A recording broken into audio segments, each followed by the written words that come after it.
রাজধানীতে উন্নতি নেই বাস সিস্টেমের, সীমাহীন দুর্ভোগে যাত্রীরা। কৌশলগত গণপরিবহন পরিকল্পনা অনুযায়ী বাস সিস্টেম সংস্কারের পরামর্শ বিশেষজ্ঞদের। বন্যায় ক্ষতিগ্রস্তদের মাঝে ত্রাণ বিতরণ করতে নেত্রকোনার খালিয়াজুড়িতে প্রধানমন্ত্রী। দুপুরে বক্তব্য রাখবেন সুধী সমাবেশে। বনানীতে দুই ছাত্রী ধর্ষণ মামলার অন্যতম আসামি নাঈম আশরাফকে মুন্সিগঞ্জ থেকে আনা হয়েছে ডিবি কার্যালয়ে। আজই তোলা হবে আদালতে।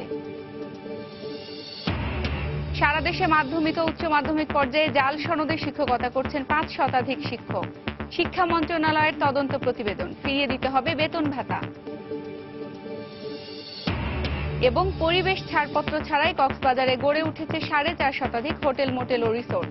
আবর্জনা মিশছে সাগরে, শিগগিরই ব্যবস্থা নেওয়ার আশ্বাস পরিবেশ অধিদপ্তরের।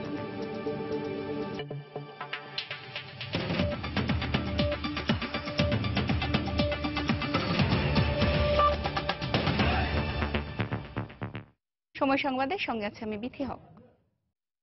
রাজধানীতে মেট্রো রেল কিংবা ফ্লাইওভার নির্মাণের দিকে বিভিন্ন সংস্থা যতটা ঝোঁক আছে, তার কানাকড়িও নেই বাস সিস্টেম নিয়ে। অথচ মেট্রো রেল বাস্তবায়িত হলেও ভবিষ্যতে যাত্রী পরিবহনের মূল চাহিদা মেটাতে হবে বাস সার্ভিসকে। এমন মত দিয়ে পরিবহন বিশেষজ্ঞরা বলছেন, শুধু মেট্রো রেল বা বিআরটি এর অপেক্ষায় না থেকে কৌশলগত গণপরিবহন পরিকল্পনা বা আরএসটিপি অনুযায়ী বাস সিস্টেম সংস্কারে হাত দেওয়া উচিত সংশ্লিষ্টদের। তাফসির বাবুর রিপোর্ট। দিনের পর দিন এভাবেই চলছে ঢাকার পরিবহন ব্যবস্থা। যানজট, বাসের স্বল্পতা, ভাড়া নৈরাজ্য আর চলাচলে বিশৃঙ্খলা মিলিয়ে প্রায় অকেজো এই পরিবহন ব্যবস্থা আর কতদিন, এমন প্রশ্নের যেন উত্তর নেই কারো কাছে। সব জায়গায় তো সমস্যা, আপনার ড্রাইভাররা স্কিল না, কষ্ট দুর্ভোগ এটা মনে হয় যে আপনার করতে হবে সবসময়। লাঘব বোধহয় মানে আশা করা যায় না। বাস্তবতা হচ্ছে, ঢাকার গণপরিবহন নিয়ে প্রথম মহাপরিকল্পনা বা এসটিপি প্রণীত হয় 2004 সালে। তবে নানা কারণে এর বাস্তবায়ন আটকে যাওয়ায় 2015 সালে তা সংশোধন করে তৈরি করা হয় আরএসটিপি।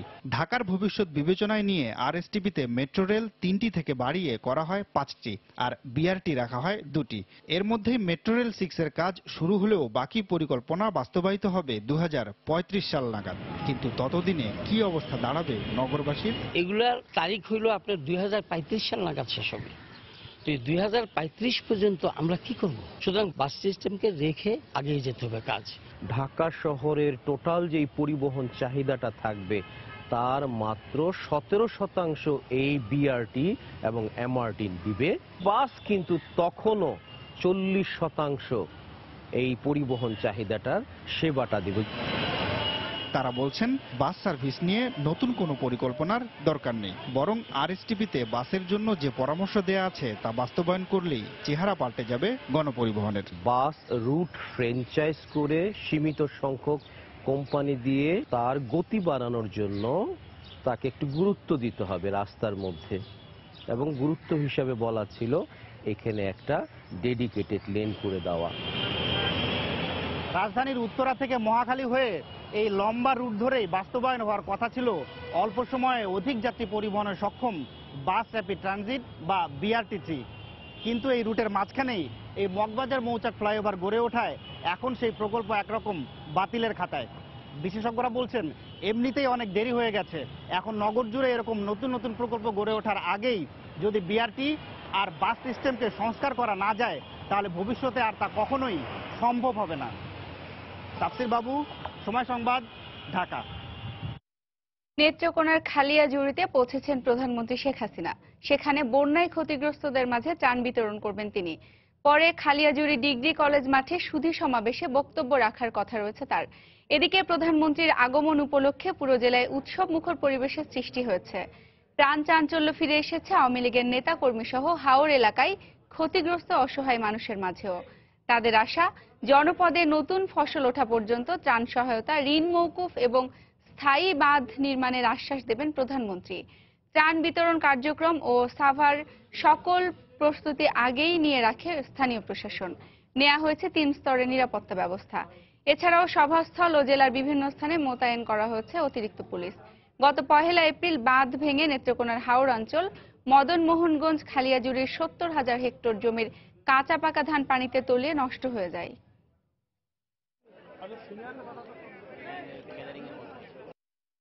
অনাবৃষ্টি হওয়াতে হাওরের অবস্থা এরকম হয়েছে, মানুষ হাওরে নামতে পারে নাই, বাদও পর্যন্ত যাইতে পারে নাই। প্রচুর ক্ষয়ক্ষতি, মানুষ এক মুষ্টি ধান তুলতে পারে নাই। গ্রামে যে প্রধানমন্ত্রী আসতেছে মানে এটা আমরা ভাগ্যের সীমানা আর কি।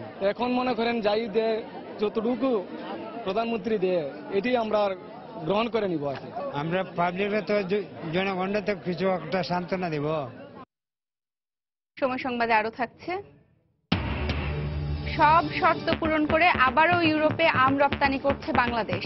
প্রণোদনার দাবি ব্যবসায়ীদের, দীর্ঘমেয়াদী পরিকল্পনা নেয়ার আহ্বান।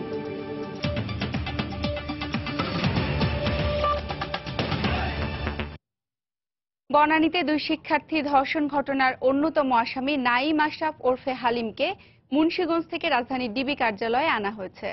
গতকাল রাতে মুন্সিগঞ্জের লৌহজং থেকে তাকে গ্রেফতার করে পুলিশ সদর দপ্তরের বিশেষ দল। পুলিশের মহাপরিদর্শক একেএম শহীদুল হক সময় সংবাদকে জানান, গোপন সংবাদের ভিত্তিতে অভিযান চালিয়ে মুন্সিগঞ্জের লৌহজং থেকে নাঈম আশরাফকে গ্রেফতার করা হয়। আজ তাকে আদালতে হাজির করা হবে। 28 মার্চ বনানীর একটি হোটেলে বিশ্ববিদ্যালয়ের 2 শিক্ষার্থীকে ধর্ষণের অভিযোগ ওঠে। ঘটনা 40 দিন পর মামলা করা হয় বনানী থানায়।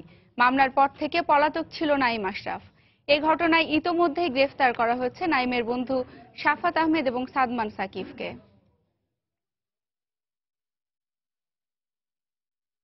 এই মুহূর্তে ডিবি কার্যালয়ে আছেন রিপোর্টার শারিয়ার জামান দীপ। আমরা সরাসরি চলে যাচ্ছি সেখানে। দীপ, বনানীতে 2 বিশ্ববিদ্যালয়ের ছাত্রী ধর্ষণের ঘটনার মামলার পরপরই কিন্তু পলাতক ছিলেন অন্যতম আসামি নাঈম আশরাফ ওরফে আব্দুল হালিম। গতকাল রাতে মুন্সিগঞ্জের লৌহজং থেকে তাকে গ্রেফতার করে পুলিশ সদর দপ্তরের একটি বিশেষ দল। গ্রেফতার করে রাতেই কিন্তু তাকে ডিবি কার্যালয়ে নিয়ে আসা। আমরা যতটুকু জানতে পেরেছি যে রাত 1টা থেকে 2টার মধ্যে তাকে ডিবি অফিসে নিয়ে আসা হয় এবং এই পর্যন্ত কয়েক দফায় তাকে জিজ্ঞাসাবাদ করা হয়েছে। আপনাদেরকে একটু জানিয়ে রাখতে চাই যে এই মামলা কিন্তু ইতিমধ্যেই যে অন্য আসামিরা ছিল তারা কিন্তু সকলেই গ্রেফতার হয়েছেন, যার মধ্যে রয়েছেন প্রধান আসামি শাফাত আহমেদ, তার বন্ধু সাদমান সাকিব এবং শাফাত আহমেদের গাড়ি চালক এবং দেহরক্ষী। ইতিমধ্যে তারা 4 জন কিন্তু ডিবি অফিসে রিমান্ডে রয়েছেন। এর মধ্যে সাদমান সাকিবের রিমান্ড আজকে শেষ হয়ে গেছে এবং আগামীকালকে শাফাত আহমেদের রিমান্ড শেষ হয়ে যাবে। তো এই 4 জন আসামি ডিবি অফিসে রয়েছে এবং নাঈম আশরাফকে ডিবি অফিসে এনে 5 জনকে কিন্তু সামনাসামনি ইতিমধ্যে জিজ্ঞাসাবাদ করেছে গোয়েন্দা কর্মকর্তারা। আমরা যতটুকু জানতে পেরেছি যে এই মামলার তদন্ত কর্মকর্তাও কিন্তু ইতিমধ্যে ডিবি অফিসে প্রবেশ করেছে এবং প্রাথমিকভাবে তাদেরকে জিজ্ঞাসাবাদ করা হচ্ছে। তবে ডিবি কার্যালয় থেকে আমাদেরকে যতটুকু বলা হয়েছে যে আজকেই নাঈম আশরাফকে আদালতে তোলা হবে এবং 10 দিনের জন্য রিমান্ড আবেদন করা হবে। এছাড়া কিন্তু সাদমান সাকিবের রিমান্ড শেষ হয়ে যায়, তাকেও কিন্তু আজকে আদালতে তোলা হবে এবং তাকে নতুন করে হয়তো 7 দিনের জন্য রিমান্ড চাওয়া হতে পারে। এছাড়া কিন্তু এই মামলায় ইতিমধ্যেই এই তদন্ত কর্মকর্তা আমাদেরকে জানিয়েছেন যে মামলার সকল আসামি ইতিমধ্যে গ্রেফতার হয়ে যাওয়ায় তদন্ত কাজে কিন্তু বেশ কিছু তথ্য তাদের কাছে চলে এসেছে এবং সেই তথ্যগুলো যাচাই বাছাই করা হচ্ছে। এছাড়া তদন্ত কর্মকর্তারা আমাদেরকে আরেকটি তথ্য জানিয়েছেন যে ইতিমধ্যে এই মামলায় যাদের সম্পৃক্ততা পাওয়া গেছে এবং অন্যান্য যাদের নাম এসেছে তাদেরও কিন্তু জিজ্ঞাসাবাদ করেছে তদন্ত কর্মকর্তা। এর মধ্যে হোটেল রেন্টি কর্তৃপক্ষের 4 জন কর্মকর্তা কিন্তু জিজ্ঞাসাবাদ করেছে তদন্তকারী দল। এছাড়া যে এই মামলা অন্যতম প্রধান আসামি শাফাত আহমেদ, তার বাবা দিলদার আহমেদের প্রতিষ্ঠানে কিন্তু অভিযান চালিয়েছে শুল্ক গোয়েন্দারা এবং কালকে তলব করা হয়েছিল হিসাবের জন্য। সে কিন্তু সময় চেয়েছিল এবং তাকে কয়েকদিনের সময় দেওয়া হচ্ছে। এছাড়া এই মামলায় কিন্তু যে আসামিগুলি ধরা পড়েছে তারা কিন্তু আসলে সবাই কিন্তু এই ধর্ষণের কথাটি স্বীকার করেছে এবং তারা কিন্তু অনেক তথ্য দিয়েছে। আপনারা জানেন, দর্শক, ডিবি কার্যালয় থেকে সর্বশেষ পরিস্থিতি জানাচ্ছিলেন সহকর্মী শাহরিয়ার জামান দীপ। এদিকে মাধ্যমিক ও উচ্চ মাধ্যমিক পর্যায়ে সারা দেশের 5 শতাধিক শিক্ষক জাল সনদে শিক্ষকতা করছেন দীর্ঘদিন ধরে। এমন তথ্য উঠে এসেছে শিক্ষা মন্ত্রণালয়ের পরিদর্শন ও নিরীক্ষা অধিদপ্তরের তদন্তে। তাদের গ্রহণ করা বেতন ভাতা সমপরিমাণ অর্থ ফিরিয়ে নিতে শিক্ষা মন্ত্রণালয়কে সুপারিশ করেছে অধিদপ্তর। এসব শিক্ষকের বিরুদ্ধে অনুসন্ধানে নেমেছে দুর্নীতি দমন কমিশনও। দুদকের পক্ষ থেকে বলা হয়েছে অভিযোগ প্রমাণিত হলে দায়ীদের বিরুদ্ধে মামলা করা হবে। বেলায়েত হোসাইনের রিপোর্ট। ডিআইএ বলছে যে প্রাথমিকভাবে প্রমাণ হয়ে গেছে যে আপনার নিবন্ধন সনদটা জাল। সনদটা আসলে এটা আমি দিইনি, ঠিক আছে, এটা আমি বলেছি, ওদেরকে আমি ফেস করেছি। এখানে কমিটির লোকজন আমাদের পরিচিত ছিল, সামহা ওরা কিভাবে ম্যানেজ করে দিচ্ছে, যিনি দিচ্ছেন তিনি আসলে নাই। আপনার সনদ স্কুল বা কমিটি ম্যানেজ করবে কেন? আপনার তো সনদটা নিজে, কমিটি তো আমাদের নিজেদের লোক। এই শিক্ষকের মতো অনেকেই বছরের পর বছর শিক্ষকতা করছেন জাল সনদে। গত 2 বছর ধরে চলমান তদন্তে এমন প্রমাণ পেয়েছে শিক্ষা মন্ত্রণালয়। মন্ত্রণালয়ের পরিদর্শন ও নিরীক্ষা অধিদপ্তর। এরই মধ্যে সারা দেশের মাধ্যমিক ও উচ্চ মাধ্যমিক পর্যায়ের বিভিন্ন শিক্ষা প্রতিষ্ঠানের 531 জন শিক্ষকের সনদ জাল বলে প্রমাণিত হয়েছে। এর বাইরেও প্রাথমিকভাবে চিহ্নিত হয়েছেন আরও 126 জন। 530-এর অধিক আমরা চিহ্নিত করেছি। এছাড়া 1.5 শতাধিকের উপরে আরো চিহ্নিত হয়েছে, কিন্তু সেটা এখনো প্রক্রিয়ার মধ্যে আছে। সনদ জালিয়াতি বা যে কোনো অনিয়মের বিষয়ে আমাদের জিরো টলারেন্স। অধিদপ্তরের তথ্য বলছে, এসব শিক্ষকদের মধ্যে 340 জনই চাকরি নেওয়ার সময় জমা দিয়েছেন শিক্ষক নিবন্ধনের ভুয়া সনদ। এছাড়া কম্পিউটার ও সাচিবিক বিদ্যার ভুয়া সনদ দিয়েছেন 151 জন এবং অন্যান্য জাল সনদ দিয়েছেন 40 জন। এমন তথ্যে নড়ে চড়ে বসে দুর্নীতি দমন কমিশনও। ভুয়া সনদদারী শিক্ষকদের বিরুদ্ধে তথ্য প্রমাণ জোগাড়ে মাঠে নেমেছে সংস্থাটি। সারা দেশের বিভিন্ন শিক্ষা প্রতিষ্ঠানে এই দুর্নীতির কাজটি ঘটেছে, সেই কারণে আমাদের অনুসন্ধান কাজও সারা দেশব্যাপী চলছে। যদি অপরাধটি প্রাথমিকভাবে প্রমাণিত হয় তাহলে অবশ্যই তাদের বিরুদ্ধে, দায়ী ব্যক্তিদের বিরুদ্ধে মামলা রুজু করা হবে। দুদক আমাদের কাছে তথ্য চেয়েছে, আমরা সেই অনুপাতে প্রয়োজনীয় তথ্য দিচ্ছি এবং আমরা সার্বিক সহযোগিতা করছি। আমরা আশা করি দুদককে সার্বিক সহযোগিতা করবে। জাল সনদদারী এসব শিক্ষক এরই মধ্যে বেতন ভাতা হিসাবে গ্রহণ করেছেন প্রায় 19 কোটি টাকা। এই অর্থ ফেরত নেওয়ার প্রক্রিয়া শুরু হয়েছে বলেও জানান তিনি। বেলায়েত হোসাইন, সময় সংবাদ, ঢাকা। তৃতীয়বারের মতো ইউরোপের বাজারে আম রপ্তানি শুরু করেছে বাংলাদেশ। ইউরোপীয় ইউনিয়নের সব শর্ত পূরণ করেই হচ্ছে এই রপ্তানি প্রক্রিয়া। প্রতিযোগিতায় টিকে থাকতে এ খাতে প্রণোদনার দাবি ব্যবসায়ীদের। ইউরোপ সহ সব দেশে রপ্তানি বাড়াতে এখনই দীর্ঘমেয়াদে পরিকল্পনার আহ্বান সংশ্লিষ্টদের। মামুন আব্দুল্লাহর রিপোর্ট। মধুমাসের শুরুতেই ইউরোপের বাজারে রপ্তানি করা হবে সুস্বাদু ফল আম। তাই বাছাই, ধোয়া মোছা ও প্যাকেটিং এর কাজে ব্যস্ত সময় পার করছেন সংশ্লিষ্ট সবাই। প্রথম ধাপে ফ্রান্স, ইতালি ও সুইডেনে যাবে 7 টন আম। বৈশ্বিক প্রতিযোগিতায় টিকে থাকতে এ খাতে আরো বেশি প্রণোদনার দাবি ব্যবসায়ীদের। প্রতিযোগিতামূলক বাজারে আমরা ইন্ডিয়া এবং পাকিস্তানের সাথে রেটে খুব কম্পিটিটিভ রেটে আমরা আছি। তো সেই ক্ষেত্রে যদি আমরা এদিক থেকে ইনসেন্টিভটা বেশি পাই তাহলে আমরা আরো একটু বেশি উৎসাহিত হব। যে প্রক্রিয়া আমরা করেছি, আশা রাখি ইউরোপের বাজারে কোনো বাধা আসবে না। গেল বছর ডিসেম্বরে আম আমদানির ক্ষেত্রে বেশ কিছু শর্ত দিয়েছিল ইউরোপীয় ইউনিয়ন। বালাইমুক্ত নিরাপদ উৎপাদনে সব ধরনের শর্ত পূরণ করেই এবার রপ্তানি করা হচ্ছে আম। ইউতে যে টেলিকনফারেন্স হয়েছে, সে টেলিকনফারেন্সে আমরা 18টা স্টেপে সচিত্র আমরা ওই বিষয়গুলো দেখিয়েছি এবং ইউরোপ আমাদের এই বিষয়গুলো দেখে তারা আমাদেরকে এই আম নেওয়ার জন্য অনুমতি দিয়েছে। ইউরোপের বাজারে সব ধরনের পণ্যের বাজার সম্প্রসারণে সরকারকে এখনই দীর্ঘমেয়াদে পরিকল্পনার আহ্বান সংশ্লিষ্টদের। আমরা যদি এক্সপোর্ট চেইনে যেতে চাই তাহলে ফার্মারকে সাপোর্ট করা, যে মোর হিমসাব এবং ল্যাংড়া আম তারা কিভাবে কাল্টিভেশন করতে পারে, এবং এটা একটা লং টার্ম প্ল্যানিং দরকার। তবে শুধু আমই নয়, পর্যায়ক্রমে চাহিদা অনুযায়ী সব ধরনের সবজি রপ্তানি করা হবে বলেও জানান কৃষি সম্প্রসারণ অধিদপ্তর। শুধু আমি না, আপনি জানেন যে আমাদের দেশে প্রচুর পরিমাণে শাকসবজি উৎপন্ন হয়। বিদেশ যে মানের শাকসবজি তারা চেয়ে থাকে, তারা আশা করে থাকে, সেই মান আমরা নিয়ন্ত্রণ করে বিদেশে রপ্তানি করতে সক্ষম হব। এবছর মোট 1000 টন আম রপ্তানির পরিকল্পনা রয়েছে সংস্থাটির। মামুন আব্দুল্লাহ, সময় সংবাদ, ঢাকা। হাওড় অঞ্চলে দুর্যোগের কারণে ফসলের যে ক্ষতি হয়েছে তা অন্য অঞ্চলের উৎপাদন দিয়ে পুষিয়ে নেওয়া হবে বলে জানিয়েছেন খাদ্যমন্ত্রী অ্যাডভোকেট কামরুল ইসলাম। গতকাল সকালে দিনাজপুরে জেলা প্রশাসনের সম্মেলন কক্ষে খাদ্য কর্মকর্তা ও মিল মালিকদের সঙ্গে মতবিনিময় সভায় একথা বলেন মন্ত্রী।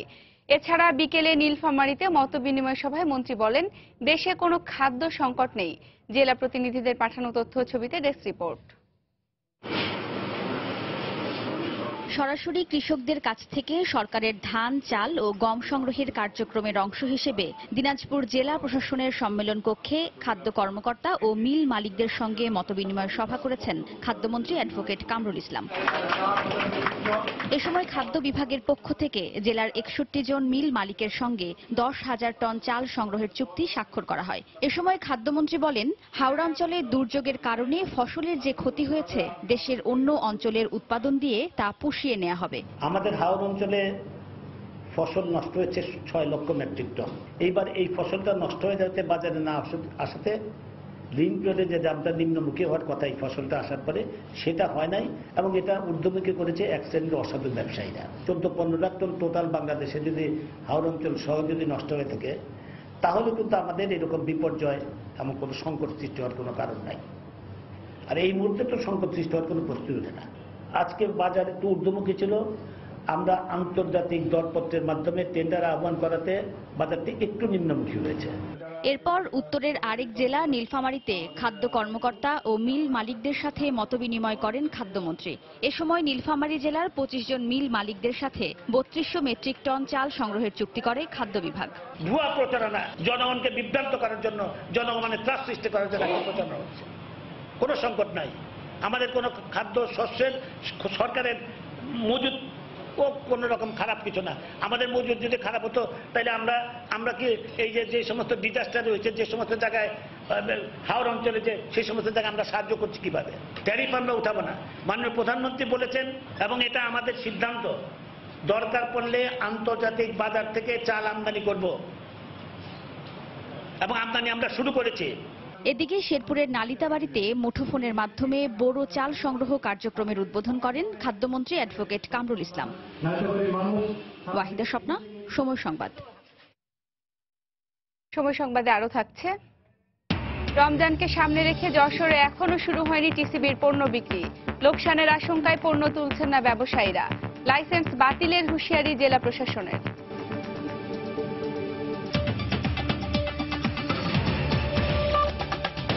$1.5 বিলিয়ন আন্তর্জাতিক বাজার দেশীয় চামড়া শিল্পের। বিভিন্নভাবে প্রায় 1 কোটি মানুষের কর্মসংস্থান হচ্ছে এ খাতে। এরপরও বার্ষিক বাজেট প্রণয়ন প্রক্রিয়ায় কোনো অংশগ্রহণ নেই এ খাতের ব্যবসায়ীদের। এমনকি বাজেট আলোচনায় এনবিআরও কখনো ডাকেনি তাদের। যদিও সাম্প্রতিক সময়ে হাজারীবাগ থেকে ট্যানারি স্থানান্তরের জটিলতায় আগামী বাজেট গুরুত্বপূর্ণ হয়ে উঠেছে চামড়া রফতানিকারকদের কাছে। অন্যদিকে এনবিআর বলছে আনুষ্ঠানিকভাবে না হলেও ব্যক্তি পর্যায়ে বাজেট নিয়ে আলোচনা হয় ব্যবসায়ীদের সঙ্গে। জুবায়ের ফয়সালের রিপোর্ট। দেশে প্রতি বছর 2 কোটি পিস চামড়া থেকে ব্যবহার উপযোগী প্রক্রিয়াজাত চামড়া উৎপাদিত হয় 30 কোটি বর্গফুট, যার মধ্যে অভ্যন্তরীণ চাহিদা মাত্র 10 কোটি বর্গফুটের মতো। বাকিটা ক্রাস্ট, ফিনিশড এবং চামড়াজাত পণ্য আকারে রফতানি হয়। আর এই বিদেশ নির্ভরতার পেছনে বড় কারণ অন্যান্য শিল্পের মতো আধুনিক প্রযুক্তি ব্যবহারে এখনো পিছিয়ে চামড়া শিল্প। অভাব রয়েছে দক্ষ জনবলেরও। এসব কারণে ব্যাপক সম্ভাবনা আর প্রচুর কর্মসংস্থান সৃষ্টির সুযোগ থাকলেও তা নিশ্চিত করতে পারছে না এ খাতের উদ্যোক্তারা। এমনকি গেল 4 দশকে কখনোই তাদের সক্রিয় অংশগ্রহণ ছিল না বাজেট প্রণয়নেও। তবে আসছে অর্থবছরের বাজেট নিয়ে প্রথমবারের মতো দাবি দেওয়ার কথা বলছেন ব্যবসায়ীরা। যোগাযোগ করার চেষ্টা করছেন এনবিআর এর সঙ্গেও। মূল উদ্দেশ্য চামড়া শিল্প স্থানান্তর প্রক্রিয়ায় সরকারি সহায়তা। দুর্ভাগ্যজনক হলেও সত্যি বিগত সরকারগুলো এই শিল্পটাকে ইগনোর করেছে, যার ফলে দেখা গেছে যে বাজেট প্রক্রিয়াতে কিন্তু আমাদেরকে কল করেনি এবং আমাদের যে ডিমান্ড, আমাদের সেই ডিমান্ডগুলো তারা শুনেনি। আমরা রিলোকেট হচ্ছি হাজারীবাগ থেকে সাভারে। এই কঠিন সময়ে আমাদের সর্বাঙ্গীনভাবে সাপোর্ট পাওয়া দরকার। 5% ইনসেন্টিভ থেকে মিনিমাম 15% ইনসেন্টিভ যেন আমাদেরকে এই বাজেটে করে।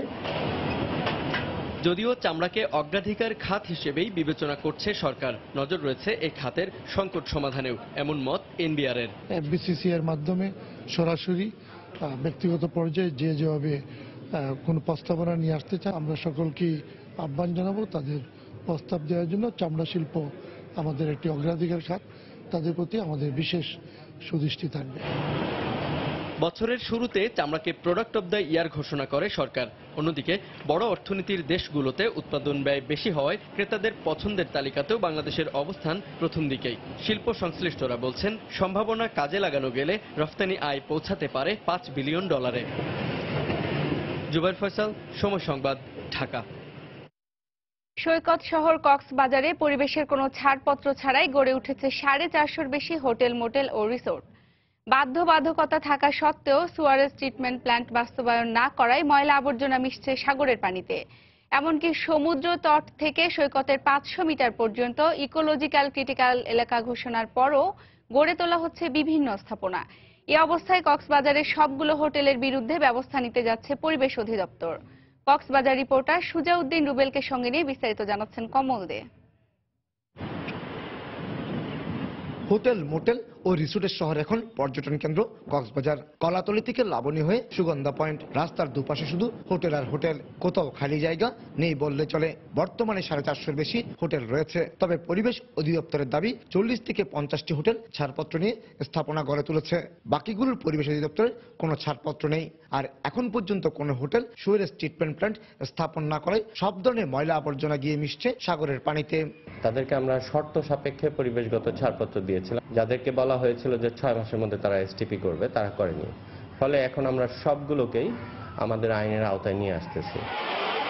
প্রতি বছরই 10 লাখের বেশি পর্যটক বিনোদনের জন্য বিশ্বের দীর্ঘতম সমুদ্র সৈকত কক্সবাজার যায়। পর্যটকদের সুবিধার্থে গড়ে উঠেছে বিভিন্ন তারকামানের সব হোটেল। কিন্তু হোটেল নির্মাণের শুরুতে বাধা না দিলেও এই অবস্থায় পরিবেশ অধিদপ্তরের এ ধরনের কঠোর অবস্থানকে নেতিবাচক দৃষ্টিতে দেখছেন হোটেল ব্যবসায়ীরা। বর্তমানে যেসব হোটেল হচ্ছে ওখানে সোয়ারের ট্রিটমেন্ট করার জন্য পরিবেশ অধিদপ্তর থেকে বিভিন্নভাবে চাপাচাপি করছে, তারা নোটিশ দিচ্ছে। আমরা যখন হোটেল শুরু করি সেই সময় তো স্টেপি প্ল্যান বা এইটপের প্ল্যান আমাদের আসলে জানা ছিল না। যখন হোটেল অপারেশনে যায় এর 1-2 বছর পর যখন আমাদের বলে, তখন কিন্তু সত্যিকার অর্থে আমাদের জন্য এটা ডিফিকাল্ট করাটা। সুয়েজ ট্রিটমেন্ট প্ল্যান্ট বাস্তবায়ন না করার পাশাপাশি সৈকত দখলকারীদের বিরুদ্ধে ব্যবস্থা নিতে যাচ্ছে পরিবেশ অধিদপ্তর। এসটিপি না থাকার কারণে এবং তাদের পরিবেশগত ছাড়পত্র না থাকার কারণে আমরা পরিবেশ সংরক্ষণ আইন অনুসারে তাদেরকে নোটিশ করেছি এবং তাদের কাছ থেকে উপযুক্ত ক্ষতিপূরণ আদায় করা হবে এবং তাদেরকে এসটিপি স্থাপন করতে বাধ্য করা হবে। ইতিমধ্যে কক্সবাজারের 261টি হোটেলকে কারণ দর্শানোর নোটিশ দিয়েছে পরিবেশ অধিদপ্তর। বাকি হোটেল মালিকদেরও পর্যায়ক্রমে নোটিশ দেওয়া হবে অভিযোগের শুনানিতে অংশ নেওয়ার জন্য। কমল দে, সময় সংবাদ, চট্টগ্রাম। টঙ্গীর তুরাগে বৈদ্যুতিক তারে আগুন লেগে একই পরিবারের 3 জন দগ্ধ হয়েছেন। স্বজনরা জানান, তুরাগের কামারপাড়া এলাকায় পরিবার নিয়ে ভাড়া বাসায় থাকতেন শাকির মল্লিক নামের এক গার্মেন্টস কর্মী। বুধবার ভোরে ঘুম থেকে উঠে চার্জে থাকা মোবাইল খুলে নেওয়ার সময় হঠাৎ করে আগুন লেগে যায় তার শরীরে। মুহূর্তেই আগুন ঘরে ছড়িয়ে পড়লে ঘুমিয়ে থাকা স্ত্রী ও সন্তানও দগ্ধ হয়। তাৎক্ষণিকভাবে প্রতিবেশীরা উদ্ধার করে স্থানীয় হাসপাতালে নেয় তাদের। পরে দুপুরে শাকির মল্লিকের অবস্থার অবনতি হলে 3 জনকেই ঢাকা মেডিকেল কলেজ হাসপাতালে ভর্তি করা হয়। এ ঘটনায় স্ত্রী রেখা মল্লিক ও সন্তান আবু জেহের মল্লিক শঙ্কামুক্ত থাকলেও শাকির মল্লিকের অবস্থা গুরুতর বলে জানিয়েছেন চিকিৎসক। বিদ্যুতের লাইন থেকে শুরু করে এখন আপনার মাথার বেডের উপরে যে ছিল আর কি, ফ্যানটা ছিল, ফ্যান সহকারে আগুন ভাবি আর বাচ্চা বিছানার উপর ছিল, ওদের উপরে পড়ছে আর কি, চিৎকার করছে। তখন জানালা ভাঙছে, গ্রিল ভাঙে ওদের বাচ্চাটা আগে বের করে দিচ্ছে। ওরা বাচ্চা নিয়ে সাথে সাথে মেডিকেলে গেছে। ভাবি আর বাচ্চাকে ভাবি আর বাইক গেলে পরে মেডিকেল নিয়ে গেছে। চট্টগ্রামে তমাল নামে এক তরুণের মুখমণ্ডল সহ 2 চোখ অ্যাসিড দিয়ে ঝলসে দিয়েছে এক দম্পতি। মৌমিতা ও সুমিত নামে এ দম্পতিকে গত 3 মাসেও আইনের আওতায় আনতে পারেনি পুলিশ। মৌমিতা ফেসবুকের মাধ্যমে প্রেমের ফাঁদে ফেলে ডেকে নিয়ে আসে তমালকে অ্যাসিড দিয়ে ঝলসে দিয়েছে বলে অভিযোগ পরিবারের। পার্থপ্রতিম বিশ্বাসের রিপোর্ট। 2 ভাই বোনের মধ্যে বড় ছিল তমাল। স্বপ্ন ছিল বড় ব্যবসায়ী হবে। ফেঞ্চুগঞ্জ কলেজ থেকে অনার্স পাশ করার পর বাবার সরকারি চাকুরির সুবাদে পরিবার সহ চলে আসে চট্টগ্রামে। সরকারি সিটি কলেজে মাস্টার্সে ভর্তি হয়, কিন্তু ভাগ্যের নির্মম পরিহাসে তার সব স্বপ্নই এখন চুরমার। এক বিয়ের অনুষ্ঠানে তার মৌমিতা দত্ত অ্যানি নামে এক মেয়ের সাথে পরিচয়ের পর গড়ে ওঠে প্রেমের সম্পর্ক। কিন্তু কিছুদিন পরেই জানতে পারে মৌমিতা বিবাহিত। বিয়ের বিষয়টি গোপন রাখায় ক্ষুব্ধ হয়ে তমাল তাকে একটি চড় মেরে সম্পর্ক ছিন্ন করে। এর প্রতিশোধ নিতে মৌমিতা গত 10 ফেব্রুয়ারি ফেসবুকের মাধ্যমে নগরীর কোতোয়ালি থানাধীন রহমতগঞ্জ এলাকায় ডেকে নিয়ে তার স্বামী সুমিত সহ অ্যাসিড মেরে ঝলসে দেয় চোখ সহ মুখমণ্ডল। ঝপ করে একটা মুখের ভিতরে গরম কোনো কিছু পড়ার সাথে সাথে তো আর আমি কোনো কিছু চোখে দেখি না। আর যাওয়ার সময় একটা কথা বলে দিয়ে যায় ছেলেটা, যে ছেলেটা অ্যাসিড মারছে, এনির সাথে প্রেম করার মজা বুঝ। দেশে ও ভারতে নিয়ে চেষ্টা করলেও রক্ষা করা যায়নি ছেলের 2টি চোখ ও তার চেহারা। আর 3 মাস পেরিয়ে গেলেও পুলিশের কোনো সহযোগিতা পাওয়া যায়নি বলে অভিযোগ পরিবারের। ছবি সহ দেওয়া হয়েছে, তারপরে মোবাইল নাম্বার দেওয়া হয়েছে, তারপর ঠিকানা দেওয়া, তবু তাদের ধরে না। এখন বুঝতে পারলাম তাদের কথাবার্তা বিরক্তি হয়, তার টাকা খাইয়া বসে রয়েছে, আমার মামলা তারা নিবে না। পুলিশের ভূমিকা অনেকটাই প্রশ্নবিদ্ধ বলে জানালেন জামাল খান ওয়ার্ডের কাউন্সিলর। তবে আসামিদের গ্রেপ্তারের চেষ্টা চলছে বলে জানিয়েছে পুলিশ। 3 মাস অতিবাহিত হয়ে গেল। এত বড় একটি মানবিক বিপর্যয়, সেই বিপর্যয়ে পুলিশ প্রশাসন চাইলে সাথে সাথে তাদেরকে অ্যারেস্ট করতে পারত। আমি জানি না কি কারণে তারা এখনো পর্যন্ত ধরাছোঁয়ার বাইরে। যাদেরকে আসামি করা হয়েছে তাদের অবস্থান বা তারা ঘটনার সময় কোথায় ছিল এই বিষয়গুলো আমরা তদন্ত করে দেখছি। আমরা নিশ্চিত হওয়ার পরে যাদেরকে অভিযুক্ত করা হয়েছে তারা যদি এই মামলার সাথে সম্পৃক্ত থাকে অবশ্যই তাদের বিরুদ্ধে আমরা তাদেরকে আইনের আওতায় এনে তাদের বিরুদ্ধে ব্যবস্থা নেব। চিকিৎসকরা জানিয়েছেন এসিডের কারণে তমালের দু চোখেই গলে গেছে, এখন আর দু চোখে দেখার কোনো সম্ভাবনা নেই। একই সাথে পুরো মুখমণ্ডলের চামড়াও ঝলসে গেছে। পার্থপ্রতিম বিশ্বাস, সময় সংবাদ, চট্টগ্রাম। রমজানকে সামনে রেখে সারা দেশে স্বল্প মূল্যে টিসিবির পণ্য বিক্রি শুরু হলেও দেখা মিলছে না যশোরে। এতে এই সুবিধা থেকে বঞ্চিত হচ্ছেন সাধারণ মানুষ। ডিলাররা বলছেন লোকসানের আশঙ্কায় তারা পণ্য তুলছেন না। জেলা প্রশাসন বলছে যেসব ডিলার পণ্য উত্তোলন করছে না তাদের লাইসেন্স বাতিল করে রমজানের আগেই নতুন ডিলার নিয়োগ করা হবে। জুয়েল মৃধার তথ্য ও আবুল কালাম আজাদের ছবি নিয়ে ডেস্ক রিপোর্ট। রমজান উপলক্ষে 15 মে থেকে সারা দেশে খোলা বাজারে চিনি, মসুর ডাল, ছোলা, সয়াবিন ও খেজুর বিক্রি শুরু করেছে trading corporation of Bangladesh TCB. সরকারি ঘোষণার পর আশার আলো দেখেন স্বল্প আয়ের মানুষেরা, কিন্তু বুধবার পর্যন্ত যশোরের কোথাও বিক্রি হতে দেখা যায়নি স্বল্প মূল্যের এসব পণ্য। সরকারি এই সুবিধা থেকে বঞ্চিত হওয়ায় ক্ষোভ প্রকাশ করেছেন সাধারণ মানুষ।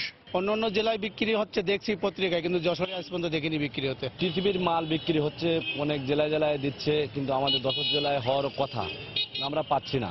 আমরা পাইনি। এখন যদি সরকার এই সমস্ত মাল পাতাম আমরা, তাইলে আর সুবিধা হতো জনগণের জন্য। টিসিবির ডিলাররা বলছেন চাহিদা অনুযায়ী মালামাল না পাওয়ায় লোকসানের আশঙ্কায় পণ্য তুলছেন না তারা। টিসিবির মাল আমাদের যে বরাদ্দ দেয়, এবছর বরাদ্দ দিয়েছে 1500 কেজি, তা খুলনা থেকে যশোর আনতে ভাড়া 3000 টাকা, কমিশন হচ্ছে 5000 টাকা। যে মালটুক দিচ্ছে সরকার টিসিবি থেকে, সে মালটুক আমাদের নিয়ে এসে আমাদের জনগণের মাঝে আমরা দিতে পারছি না, খুব সীমিত। খুব অল্প লাভ হয়, আর ট্রাক ভাড়া অনেক বেশি খুলনা থেকে ক্যারি করতে হয়।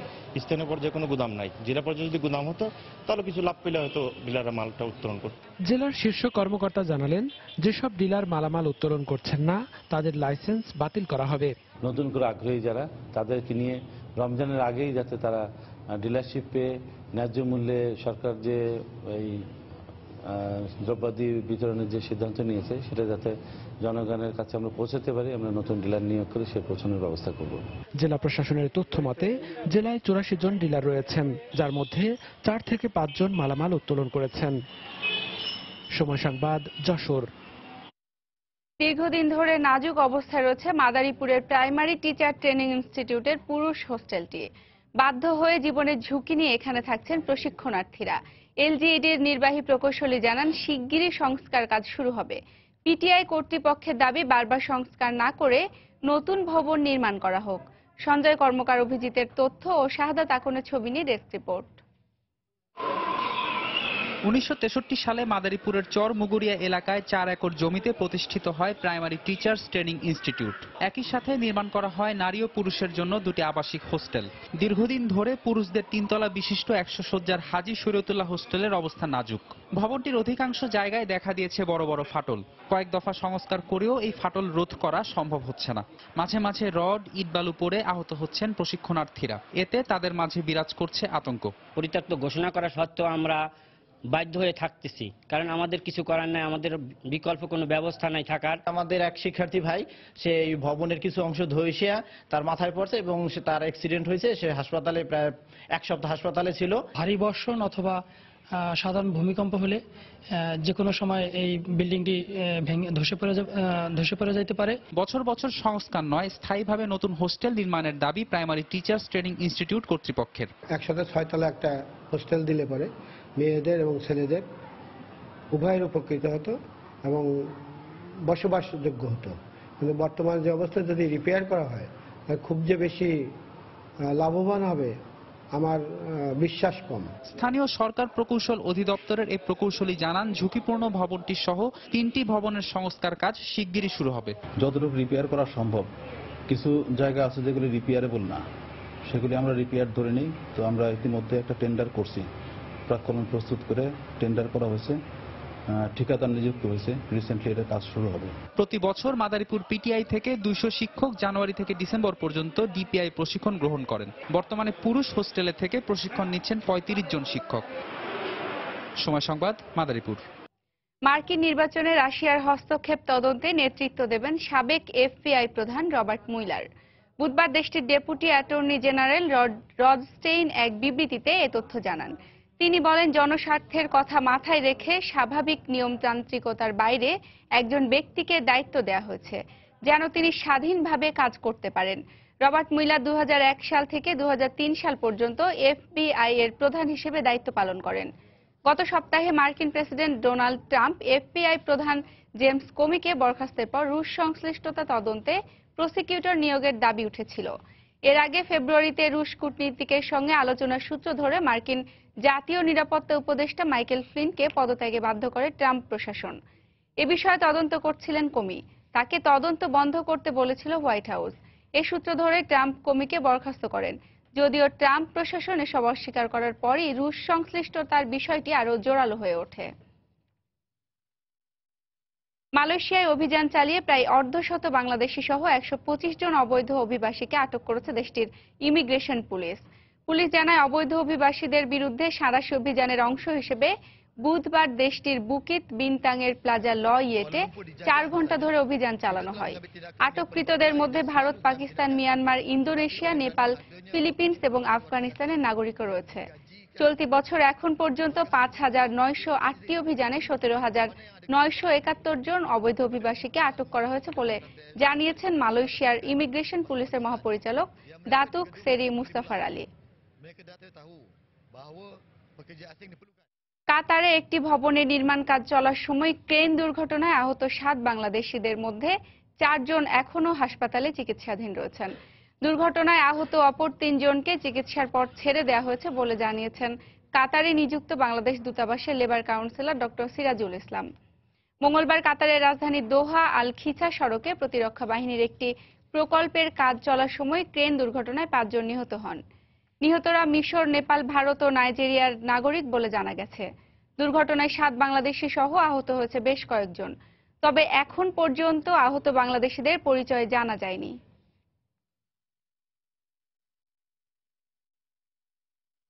পশ্চিমবঙ্গে রাজ্য সরকারের শিক্ষা দপ্তরের অধীনস্থ সব স্কুলে বাংলা ভাষায় পাঠদান বাধ্যতামূলক করার সিদ্ধান্তে মিশ্র প্রতিক্রিয়া জানিয়েছেন অভিভাবক ও শিক্ষকরা। মাতৃভাষা বাংলা নয় এমন শিক্ষার্থীরা এতে বিপাকে পড়বেন বলে মনে করছেন শিক্ষকেরা। তবে বাঙালি অভিভাবকেরা বিষয়টিকে স্বাগত জানিয়ে বলেছেন, এতে করে শিক্ষার্থীদের মাঝে বাংলা শেখার আগ্রহ তৈরি হবে। কলকাতা থেকে সুব্রত আচার্যের পাঠানো রিপোর্ট। কলকাতার অদূরে বারাসাতের একটি ইংরেজি মাধ্যম স্কুল এটি। এখানে প্রায় 3000 শিক্ষার্থী রয়েছে, যাদের অধিকাংশই অবাঙালি। পশ্চিমবঙ্গ রাজ্য সরকার বাংলা ভাষা বাধ্যতামূলক করলে এই ধরনের স্কুলে অধ্যয়নরত অবাঙালি শিক্ষার্থীরাই প্রধানত সমস্যায় পড়বে বলে মনে করেন শিক্ষকেরা। আমরা যেটা মনে করি কম্পালসারি করাটা উচিত না, কেন কি স্কুলে ডিফারেন্ট ব্যাকগ্রাউন্ড থেকে বাচ্চারা আসে, তখন যদি হঠাৎ করে একটা ল্যাঙ্গুয়েজ ওদের ধরিয়ে দেওয়া হয় সেটা খুবই প্রবলেমেটিক। একটা সাবজেক্টে ডিস্টার্ব হলে তো অন্য সাবজেক্টেও তো একটু ডিস্টার্বেন্স ফিল করতে পারি, সেই অনুসারে ওদের চয়েসটাই রাখা উচিত। তবে ইংরেজি বা হিন্দি মাধ্যমের স্কুলে বাংলা না পড়ানোয় সন্তানরা বাংলা ভাষা ভুলে যাচ্ছে বলে জানান বাঙালি অভিভাবকেরা। সন্তানদের বাংলা চর্চার ক্ষেত্রে সরকারের এই সিদ্ধান্ত ইতিবাচক ভূমিকা রাখবে বলেও মনে করেন তারা। যেহেতু আমরা বাঙালি, সেহেতু বাংলাটাকে আমার মনে হয় রাখা দরকার, কারণ ইংলিশ মিডিয়ামের বাচ্চারা আজকাল বাংলা পড়তে পারে না। কোথাও একটু কিছু লেখা থাকলে সেটাকে নিজের মতো করে পড়ে উঠতে পারে না, অনেক অসুবিধা হয়। কিন্তু যেখানে যেহেতু তারা বাঙালি, তাদের বাংলাটাকেও সেইভাবেই ইংলিশের পাশাপাশি সেইভাবেই তাদের রাখা উচিত। স্কুলগুলোতে বাংলা বাধ্যতামূলক না হওয়ায় মাতৃভাষা শিক্ষার ব্যাপারে শিক্ষার্থীদের মাঝেও অনীহা দেখা গেছে। আমার একদম বাংলা পড়তে ভালো লাগে না, ইংরেজি আমার খুব ভালো লাগে, বাংলাটা খুব কঠিন। পশ্চিমবঙ্গে বর্তমান শিক্ষা ব্যবস্থায় যে মাধ্যমের স্কুল, শিক্ষার্থীরা সে ভাষাটিকে প্রথম হিসেবে নিয়ে ভারতের 30টি ভাষার যে কোনো দুটিকে দ্বিতীয় ও তৃতীয় ভাষা হিসেবে নির্বাচন করতে পারে। মঙ্গলবার বিজ্ঞপ্তি জারির মাধ্যমে তৃতীয় ভাষা হিসেবে বাংলাকে আবশ্যিক করায় পরের দুটি ভাষার মধ্যে একটিকে অবশ্যই বাংলা নির্বাচন করতে হবে। শিগগিরই বিষয়টি আইনে পরিণত করে সব মাধ্যমের স্কুলে বাংলা ভাষা বাধ্যতামূলক করার চিন্তা করছে রাজ্য সরকার। সুব্রত আচার্য, সময় সংবাদ, কলকাতা। ফেডারেশন কাপ ফুটবলের খবর। বিগ ম্যাচে আজ মুখোমুখি হচ্ছে শেখ জামাল ও শেখ রাসেল। ম্যাচটি শুরু হবে সন্ধ্যা 6:45টায়। প্রথম ম্যাচে ফরাশগঞ্জের বিপক্ষে 3-0 গোলে সহজ জয় পেয়েছিল শেখ রাসেল। গ্রুপ বিতে আরেক ম্যাচে ফরাশগঞ্জকে হারিয়েছে শেখ জামালও। আগের মৌসুমে প্রিমিয়ার লিগটা হতাশায় কেটেছিল শেখ রাসেলের। মৌসুম শেষে তাদের অবস্থান ছিল পয়েন্ট টেবিলের 8-এ। তবে ফেডারেশন কাপে ভালোই করেছে ব্লুজ বাহিনী, উঠেছিল সেমিফাইনালে। অন্যদিকে বিপিএলে গত মৌসুমটা টেবিলের 3-এ থেকে শেষ করে শেখ জামাল। আর ফেডারেশন কাপে তারা বিদায় নেয় কোয়ার্টার ফাইনাল থেকে। তবে আগের মৌসুমে শেখ রাসেলের সঙ্গে মুখোমুখি দেখায় পিছিয়ে শেখ জামাল। একটিতে হার আর একটিতে ড্র তাদের। ক্রিকেটের আরো খবর। 47 ঘন্টার সফর শেষে গতকাল রাতে ঢাকা ছেড়েছেন ক্রিকেট অস্ট্রেলিয়ার দুর্নীতি ও নিরাপত্তা বিষয়ক ম্যানেজার শন ক্যারল। সফর বাংলাদেশের নেয়া নিরাপত্তা পরিকল্পনায় আবারও নিজের সন্তুষ্টির কথা জানান তিনি। গতকাল ডিজিএফআই, র্যাব ও বিসিবির ঊর্ধ্বতন কর্মকর্তার সঙ্গে দেখা করেন Carroll.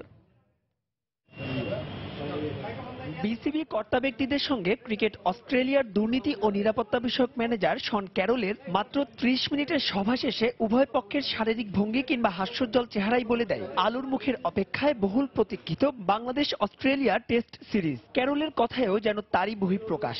Unfair of me to comment and go into detail about the security plan. আমি ফিরে গিয়ে ক্রিকেট অস্ট্রেলিয়াকে বলবো বাংলাদেশের নেয়া নিরাপত্তা পরিকল্পনায় আমি খুবই খুশি। তবে এর বেশি কিছু আপাতত বলতে চাই না, সেটা বোধ করি ঠিকও হবে না। এখানে গত 2 দিন আমি দারুণ সময় কাটিয়েছি। তবে সিরিজ নিয়ে আমার যা সুপারিশ তা ক্রিকেট অস্ট্রেলিয়াকেই করব। Certainly the last 2 days have proved very fruitful. Bangladesh সফরে এসে গত মঙ্গলবারই সিরিজের ব্যাপারে ইতিবাচক আভাস দিয়েছিলেন ক্যারল। ডিজিএফআইয়ের সঙ্গে বুধবার সকালে প্রথম সভার পর দুপুর 12টা নাগাদ তিনি যান র্যাব সদর দপ্তরে, বৈঠক করেন র্যাবের ঊর্ধ্বতন কর্মকর্তাদের সঙ্গে। এরপর বিকেলে তিনি আসেন হোম অফ ক্রিকেট মিরপুরে, পরিদর্শন করেন স্টেডিয়ামে বিদেশি দলের ড্রেসিং রুম ও ভিউইং। এদিকে অন্যান্য সুযোগ সুবিধা দেখতে জুলাইয়ে বাংলাদেশে আসবে অস্ট্রেলিয়ার আরও একটি প্রতিনিধি দল। সবকিছু মিলিয়ে নিরাপত্তা নিয়ে ক্যারলের ইতিবাচক মনোভাবে বিসিবির প্রধান নির্বাহীও আশাবাদী সফরের ব্যাপারে। আমরা যথেষ্ট আশাবাদী, আমরা তো প্রথম থেকেই আশাবাদী ছিলাম, সফরের পরে আরও আশাবাদী হয়েছি। এটা ওদের রুটিন সফর বলতে হবে। ওদের বেসিক্যালি তখন সিকিউরিটি ম্যাটারগুলোর চেয়ে ওরা লজিস্টিক এবং অন্যান্য যে অ্যারেঞ্জমেন্টগুলো আছে, ফ্যাসিলিটিসগুলো আছে, এগুলো ইনফ্রাস্ট্রাকচারগুলো আছে, এগুলো সরেজমিনে ওদের কনসার্ন যে সমস্ত রিপ্রেজেন্টেটিভ আসেন ইউজুয়ালি তারাই আসবেন, এসে দেখে যাবেন। সবকিছু ঠিকঠাক থাকলে দুটি টেস্ট খেলতে আগামী 18ই আগস্ট ঢাকায় আসার কথা স্মিথ বাহিনী। মাহবুব রিমন, সময় সংবাদ, ঢাকা। এ পর্যায়ে শীর্ষ সংবাদ জানিয়ে দিচ্ছি আরেকবার। রাজধানীতে উন্নতি নেই বাস সিস্টেমের, সীমাহীন দুর্ভোগে যাত্রীরা। কৌশলগত গণপরিবহন পরিকল্পনা অনুযায়ী বাস সিস্টেম সংস্কারের পরামর্শ বিশেষজ্ঞদের। বন্যায় ক্ষতিগ্রস্তদের মাঝে ত্রাণ বিতরণ করতে নেত্রকোনার খালিয়াজুড়িতে প্রধানমন্ত্রী। দুপুরে বক্তব্য রাখবেন সুধী সমাবেশে। বনানীতে 2 ছাত্রী ধর্ষণ মামলার অন্যতম আসামি নাঈম আশরাফকে মুন্সিগঞ্জ থেকে আনা হয়েছে ডিবি কার্যালয়ে। আজই তোলা হবে আদালতে। সারা দেশে মাধ্যমিক ও উচ্চ মাধ্যমিক পর্যায়ে জাল সনদে শিক্ষকতা করছেন 5 শতাধিক শিক্ষক। শিক্ষা মন্ত্রণালয়ের তদন্ত প্রতিবেদন, ফিরিয়ে দিতে হবে বেতন ভাতা। এবং পরিবেশ ছাড়পত্র ছাড়াই কক্সবাজারে গড়ে উঠেছে 4.5 শতাধিক হোটেল, মোটেল ও রিসোর্ট। আবর্জনা মিশছে সাগরে, শিগগিরই ব্যবস্থা নেওয়ার আশ্বাস পরিবেশ অধিদপ্তরের। এই ছিল এখনকার মতো। যে কোনো খবর পেতে ভিজিট করুন সময়নিউজ.tv। যে কোনো বাংলা লিংক ও রবি নম্বর থেকে সময় সংবাদের খবর, অনুষ্ঠান সম্পর্কে জানতে এবং যে কোনো তথ্য সময় সংবাদকে জানাতে ডায়াল করুন 16242 নম্বরে। এছাড়া এই মাত্র পাওয়া খবর মোবাইলে পেতে SMS করুন *BN লিখে পাঠিয়ে দিন 16242 নম্বরে। সঙ্গে থাকুন সময়ের।